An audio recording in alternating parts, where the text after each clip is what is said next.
네, 북한 상황이 자, 이게 지금 뭐 어떻게 되는지요? 김정은이 사망했는지 아니면 식물인간이 됐는지 아니면 뭐 일주일이고 열흘이고 있다가 뭐 다시 나타나는 사진이 나오는지 그 알 수가 없는데요. 저 미국의 신문도 신문에 따라 조금 논조가 좀 달라서 자, 전문가 연결해 봅니다. 국제 정치에도 능한 분이거든요. 전 국방부 대변인 김민석 박사 연결합니다. 김 박사님 안녕하세요. 네, 안녕하세요. 네. 아, 중앙일보에 무슨 김정은 사망 준비 기사가 싹 떴다가 싹 또 사라졌던데 사망한 걸로 중앙일보에서는 보고 있나요? 중앙일보 논설위원이시니까. 그건 사실 뭐 북한이 발표하기 전에는 알 수가 없죠. 아니면 미국이나 또는 우리 정부나 네. 중국에서 어떤 사실을 가지고 발표를 해야 하는데 네. 오늘 오전에도 예. 그 통일부 부대변인이 네. 그 청와대 NSC 어제 회의한 결과를 가지고 그 전혀 특이한 동향이 없다. 네. 라는 것을 재차 확인드립니다라고 이야기를 했었어요. 예. 그래서 일단 우리 정부는 부인을 하고 있어요. 문제가 없다는 식으로. 그러게요. 예. 예. 그런데 이제 며칠 전부터 우리 데일리 NK라고 이제 그 우리 국내 네. 언론에서 이제 수술했다고 그러고 이제 미국 CNN에서는 중태라고 그러고 그렇죠. 또 다른 일부 블룸버그 같은 데서는 수술을 했는데 괜찮다 뭐 이런 식으로 나왔단 말이죠. 네. 그래서 결과를 보면은 뭐 수술 같은 이런 건 한 것 같은데 예. 그 결과가 호전되고 있는지 아니면 중태인지 네. 또는 사망했는지 전혀 현재로서는 알 수가 없는 그런 상황이기 때문에 근데 어느 아마 네. 언론들이 긴장해 하고 있는 것 같습니다. 그렇게 어느 언론에서는 미국에서 김여정의 신변 보호를 중국에 요청했다 뭐 이런 내용도 나오고 있던데요. 네, 그건 아마 제가 보기에는 근거가 별로 없는 것 같고요. 아, 그건 네. 네네. 근데 트럼프 대통령이 CNN 보도는 옛날 그 자료를 가지고 했다 이렇게 이야기를 했거든요. 네. 마치 잘못됐다는 식으로 했는데 네. 일단 이거는 뭐 상황을 좀 지켜봐야 할 것 같습니다. 문제는 있는 것 같긴 해요. 예. 왜냐하면 북한 지도자를 놓고 뭐 살았느니 죽었느니 뭐 여러 가지 이야기를 하고 있는데 네. 그런에도 불구하고 북한에서 일체 대응을 하지 않고 있거든요. 그러니까요. 예, 그런 게 좀 분위기가 좋지 않은 거죠. 네. 뭔가 이상이 생긴 것만은 틀림없는데 죽었는지 살았는지까지는 지금 아직 확인 안 되지만 뭔가 하여튼 정상은 아니라는 것까지는 이제 예, 그러자. 자, 우리가 가정을 해봅시다. 만약에 예, 북한의 6.25 사태, 그러니까 김정은이 죽었거나 아니면 살았어도 말하자면 식물인간이라든가 뭐 통치를 전혀 할 수 없는 그런 상태에 돌입하게 됐다고 가정을 해보면 그러면 거기가 어떻게 돌아가? 김여정이가 전권을 잡습니까? 아니면 김평일이가 잡습니까? 아니면 군부가 잡습니까? 집단 주도 체제로 가는 겁니까? 일단은 가장 편리하고 네. 그 명분이 되는 것은 네. 백두혈통이지 않습니까? 그러니까요. 예, 김정일의 그 자손들이죠. 네. 자손들인데 또는 김일성의 자손들이어야 되겠죠. 예. 그런 차원에서 김평일도 김정일의 이복 형제인 김평일도 대안이 될 수 있고 예. 또 가장 권력에 가까이가 있는 김정은의 여동생 김여정이 가장 강력한 대안이겠죠. 그렇죠. 예. 예, 그래서 어느 것이든 대안은 될 수 있는데 우선은 김여정에게 모든 권한이 가 있다 이렇게 이제 보고 있는 거죠. 일본에서 요미우리 신문도 그렇게 보고 있더라고요. 권한대행 예. 준비에 들어갔다 이런 보도가 예, 나왔어요. 네. 얼마 전에 그 김여정이가 그 김여정 이름으로 담화를 낸 적이 있어요. 청와대를 비난하는 담화를 낸 적이 있어요. 맞아요. 예, 예. 사실은 그 전까지 전혀 김여정 이름이 그런 식으로 나온 적이 없거든요. 예. 예, 그런 것부터 이제 김여정에게 파워가 힘이 실린 거 아니냐 이렇게 이제 볼 수 있는 것입니다. 네. 있는 것인데 다음 문제는 이게 이제 북한과 같은 그런 어떤 독재 공산주의 국가를 지도하려면은 통치를 하려면은 그냥 우리 민주주의처럼 국가 대한민국처럼 이렇게 해서는 안 되는 거거든요. 정말 피도 눈물도 없는 그런 행위도 해야 될 수도 있단 말이죠. 네. 눈 깜짝 안 하고 사람들을 뭐 어디 보낸다든지 또 없앤다든지 뭐 이런 짓들을 많이 김정은이 했지 않습니까? 예. 예, 그런 걸 해야 하는데 김여정이가 과연 그런 걸 할 수 있겠는가? 과거 역사에서도 여성 통치자가 그렇게 간악하게 한 적은 별로 없거든요. 그 그러면- 중국의 직전무라든가 이런 건 그렇죠. 했잖아요. 아주 아주 뭐 드물게 잔악했죠. 있었지. 대개는 쉽지 않은 거죠. 네. 또 영국의 앤입니까? 그렇죠. 예. 뭐 그런 사람들 아주 극소수인데 김정희가 머리가 좋고 똑똑하다고 했어. 그 머리 가지고만은 통치할 수 있는 게 아니거든요. 그렇죠. 예포도 필요하고 이 어떤 뭡니까 강력한 인상 뭐 이런 것들이 필요하단 말이죠. 네. 그러하기 때문에 이제 그런 문제에 대해서 군부라든지 북한을 떠받치고 있는 지도부가 인정을 하겠느냐 뭐 이런 걸 걱정이 되는 거죠. 걱정이라보다는 예. 생각이 되는 거죠. 그래서 초반에는 김여정이가 아마 권력을 맡을 가능성이 클 것 같아요. 예. 그런데 이제 그 과정에서 김평일이가 잡을 수도 있죠. 미리. 그렇기 때문에 이제 기본은 김정희에 잡고 당분간 갈 가능성이 있는데 예. 그런데 통상 봤듯이 그 기본 혈통들이 사라지고 나면 결국은 권력의 내분이 생길 수밖에 없거든요. 네. 예, 그래서 이제 우리가 주식이 어떤 상황이 생겨서 계속 떨어지듯이 예. 떨어졌다 올라갔다 이런 게 된단 말이죠. 사실 우리는 그를 진폭이 있을 때마다 북한이 우리한테 위협을 도발 이런 걸로 다가올 수가 있는 거죠. 북한 내부가 어떤 자기들 문제를 가지고 하다 보면은 도발로 이렇게 힘을 돌릴 수도 있고 여러 가지 상황을 생각할 수 있는데 제일 큰 걱정은 네. 북한이 이제 우리를 향해서 도발하는 것이고 또 미국과 중국의 가장 큰 걱정은 북한의 핵이에요. 그렇죠. 예. 북한이 뭘 해도 상관이 없는데 예. 핵만 가지고 장난을 치지 말라 그거든요. 그럼 이 핵 통제권을 누가 갖고 있느냐? 예. 김정은 유고 시에는 핵 통제권을 누가 갖느냐? 예. 지금으로선 김여정이가 갖고 있을 가능성이 많죠. 그런데 아마 이 공동으로 갖고 있을 가능성이 있습니다. 한 사람이 결정하지 않고 예. 어떤 군부의 핵심적인 사람들이 함께 이렇게 행사를 할 가능성이 있거든요. 예. 그런 차원에서 집단 지도 체제다 이렇게 이야기할 수도 있겠죠. 그래서 핵 문제를 어떻게 정리하느냐가 굉장히 심각하고 이 핵 문제를 가지고 서로 가지다 보면 그 대기를 하다 보면 결국은 거기서 충돌이 발생하고 내전으로 갈 수도 있거든요. 이런 것들이 가장 큰 우려입니다. 뭐 그러네요. 그런데 이제 지금 추측해 보면 얼마 전에 이런 김정은이 뭐 6.5라든가 저 와병설 나오기 전에 김평일이가 평양을 들어갔단 말이에요.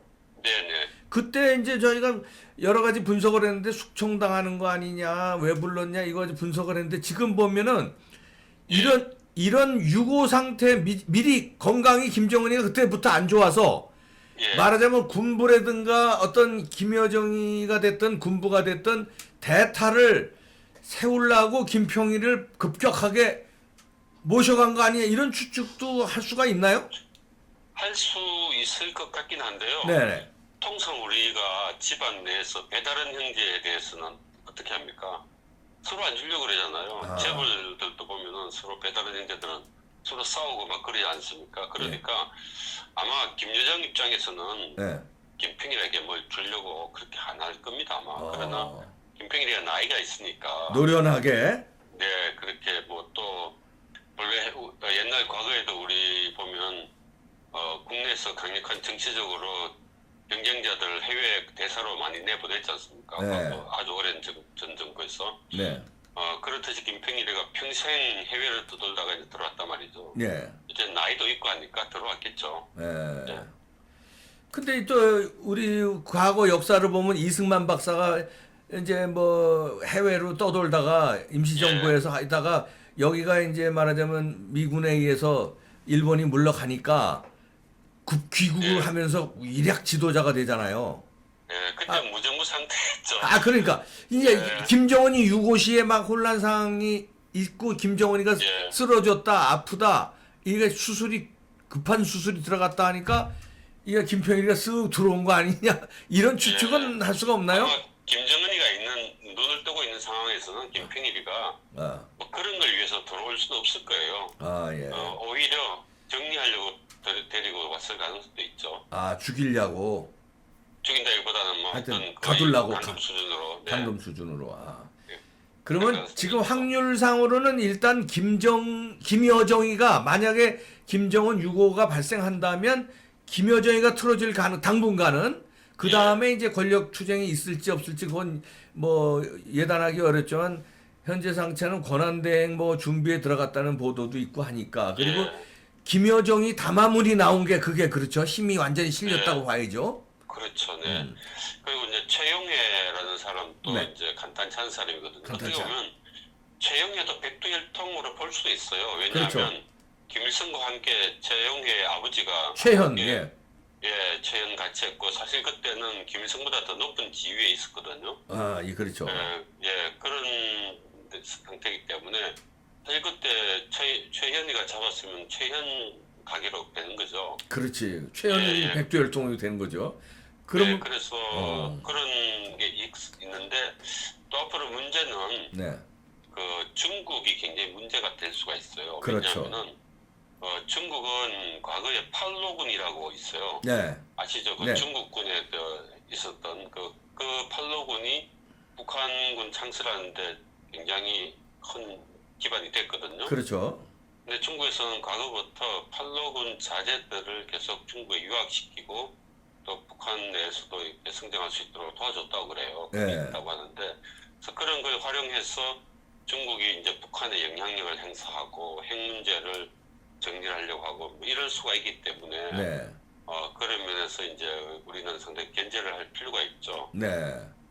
중국이 들어오면 또 북한이 중국의 어떤 식민지 비슷한 상태로 되면 이거 한국 통일 더 어려워진단 말이죠. 그럼 뭐 어떻게 할 수가 없죠. 예. 네. 자, 그러면 이제 만약에 북한의 유고 상태든지 소요 상태가 있으면 우리는 어떻게 하는 게 제일 좋겠습니까? 역시 한미동맹 강화하면서 우리가 먼저 들어가는 게 제일 좋은 거 아닙니까? 사실 그 뭐 되게 어려운 상황이고 네. 또 북한 그런 상황에 대해서는 네. 이미 상당한 시나리오와 그 계획들이 만들어져 있는 상태라고 볼 수 있거든요. 네. 네, 있기 때문에 뭐 그 계획대로 하겠죠. 음. 하지만 이제 미국의 관심은 어쨌든 북한 핵을 어떻게 정리하느냐는 네. 거기 때문에 뭐 그거야 이제 같이 하면 되는 거고 미국 위주로 하면 되지만 네. 지금 이 정부가 문재인 정부가 추진했던 남북 관계 개선 뭐 이런 여러 가지 문제에 대해서는 완전히 새 판을 짜야 되는 상태가 되는 것이죠. 아무하고도 대화할 사람이 없는 거죠. 네. 네, 그러기 때문에 이제 이 정부로서는 상당히 그동안 김정은에게 공을 들여온 게 전부 다 허사가 돼버릴 수 있기 때문에 예. 그런 게 아마 우리 정부로서는 고민이어서 어떻게 나갈지가 걱정입니다. 그리고 그와 별개로 군 자체로 우리 군 스스로 우리 국민을 보호하기 위해서 대비태세를 강화해놔야죠. 혹시 북한군이 그 어떤 내부의 자기들의 권력 다툼을 외부로 흘리기 위해서 이 도발을 한 소지도 있거든요. 예. 네, 과거에 보면 많이 그랬잖아요. 그렇죠. 예. 네, 그러하기 때문에 이제 이런 문제에 대해서는 우리가 어떤 정치 문제나 또 남북 관계 이런 걸 떠나서 군 스스로는 대비 태세를 아주 강화해놔야 된다. 그렇게 생각합니다. 그러네요. 그 참 우리가 그런 시나리오 아까 말씀하셨는데 미국은 뭐 시나리오가 뭐 그 전서부터 준비돼 있고 한국도 이명박 대통령, 네. 박근혜 대통령 때 북한의 소요 사태 시 어떻게 말하자면 한반도 통일을 이루고자 네. 평양에 들어가느냐 이런 시나리오가 있었을 텐데 이 문재인 정부 들어와서 이게 완전히 백지화되지 않았냐 이렇게 보는데요. 야, 그게 이게 이제 과거에 큰일이네요. 여러 보도가 나왔는데 네. 작전계획 5029라고 있어요. 그게 그거죠, 이제. 예. 그 많이 보도가 나왔는데 뭐 거기 보도에 따르면 이제 북한 급변 사태 때 대응하는 여러 가지 계획들이 들어가 있는 거죠. 예. 네. 그런데 이게 이제 세판 짜이가 되고 그 문재인이 김정은에게 드린 공이 허사가 되고 참 이게 어려워질 수 있게 미국도 네. 한미 동맹이 굳건해야 미국도 중국을 제끼고 네. 먼저 핵을 보존하고 치안을 보존하고 한반도 자유민주주의 통일을 해주려고 이렇게 말하자면 거들고 노력을 할 텐데 네. 문재인 정부가 자꾸 이게 뭐 방위비 협상도 그렇고 여러 가지로 한미 동맹을 흔들어 놔 버려 가지고요. 근데 이제 그 위기는 늘 기회잖아요. 예. 그래서 이제 그 김정은 들어서 사실은 핵무기를 이제 거의 완성을 했거든요. 네. 그리고 탄도미사일도 엄청나게 많은 종류를 개발했잖아요. 그러니까요. 네, 그래서 그런 김정은이가 하는 것에 대해서 네. 미국을 비롯해서 국제사회, 유엔 등은 이제 북한에 대해서 제재를 계속하고 있잖아요. 그래서 네. 북한의 삶이 되게 어렵거든요. 네. 북한 주민들 삶이. 네. 네, 그래서 이제 이런 상황이 계속되면은 북한의 이제 새로 잡는 지도부는 이 핵을 갖고서는 안 되겠다라고 생각할 수도 있어요. 그래서 그렇죠. 오히려 이제 새로운 역발상으로? 계기가 되어서 하하, 예. 핵 문제를 해결할 수도 있어요. 그래서 그러네. 예. 그런 쪽으로 우리가 이제 유도를 하도록 해야 되는 것이죠. 그러려면은 이제 그 역시도 한미 동맹 강화해서 긴박하게 그 시나리오대로 움직여야 오히려 그렇죠. 그렇게 네네. 되는데, 네. 그래서 폼페이오 그 미 국무장관이 어젠가 한 이야기가 북한 지도부가 누가 되든 네. 미국의 목표는 북한에 비핵화다 네. 이야기를 했죠. 야, 오히려 위기가 기회라고 북한의 소요 사태가 우리에게는 찬스가 될 수 있는데, 그렇죠. 예. 이 딱 물려 있는 이 상황을 이제 상황 변경을 할 수 있는 그렇죠. 계기가 될 수 있죠. 그러려면 우리가 치밀하고 용단 있는 작전을 잘 짜놔야 되는데요. 그래야 됩니다. 준비를요. 정보 수집도 잘 해야 되고. 참 걱정입니다. 이 문제 누가 네. 그렇게 해줄지. 그래도 군은 군대로 문정부하고 상관없이 그 준비하고 있겠죠? 네네. 군은 정치적 중립이고 항상. 예. 그리고 우리 국민을 보호하는 게 첫 번째 임무지 않습니까? 그렇죠. 그러니까 그 기본 임무에 맞게끔 하죠. 예. 군을 믿어봐야 되겠군요. 네. 네. 네, 그리고 미국을 믿어봐야 되겠고요. 네네 그렇습니다. 네. 아이고 바쁘실 텐데 이렇게 깔끔하게 분석해 주셔서 고맙습니다. 네 감사합니다. 김민석 전 국방부 대변인이고요. 지금 중앙일보 논설위원이 있습니다. 고맙습니다. 네. 자, 이 김민석 박사 이분이 이제 그 국방부 대변인도 했지만 이런 국제 정치 특히 중국과 북한, 한국 이런 관계 아주 정통한 사람이라서 한번 예측을 해봤습니다. 이런 거를 준비를 청와대에서 할 수 있는지 의지는 있는지 딴 쪽으로 자꾸 생각을 하는 것 같아서 이 찬스인데 잘못하면 찬스를 중국에다가 휙 넘겨줄 수 있으니까 국민 여러분들도 각별하게 신경을 쓰고 있어야 되겠습니다. 우리 국민도 준비를 해야 통일 대한민국이 어느 날 불현도 톡 오거든요. 국민들이 일단 준비가 되면 문정부도 어떻게 딴짓 하려고 그래도 근데 워낙 저러니까 나 참 해도 군도 믿어보고요. 우리 국민들이 정신 똑바로 차리고 있어야 되겠습니다. 위기는 곧 찬스다. 네.